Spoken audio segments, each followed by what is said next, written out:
sama retraksi. Retraksi bisa di supra apa ini namanya? Aku udah lupa.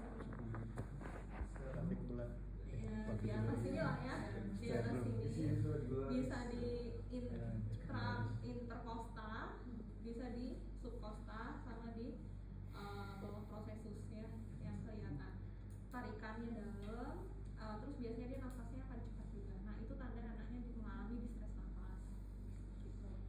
Terus melaporkan memeriksa itu ictus cordi sama ya di sini. Kalau anak lebih gampang ya, karena kan dia dinding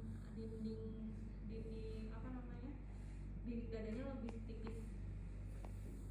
Terus palpasi sama biasa, ada nyeri tekan, ada kreatinasi atau enggak, cuma ya itu susahnya kita biasanya nggak punya waktu untuk itu.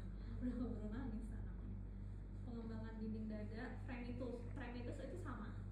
Kita nggak bisa ngomong frenitus kayak gini terus anaknya nangis terus kita anggap sama, itu nggak boleh. Kata dosen itu nggak boleh. Yang namanya frenitus itu dia harus di nada rendah.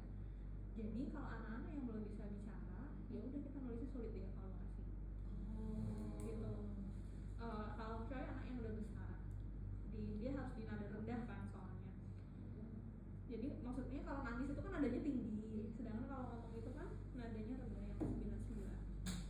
Terus adanya massa mediastinum atau retrosternal, ini sejujurnya aku nggak paham gimana cara meriksanya. Jadi massa kan dia ini sternum, terus ini vertebra, ada massa di sini ya, kan sulit lagi mau gimana meriksanya. Menurut aku itu nggak bisa dilihat dari pemeriksaan fisik ya.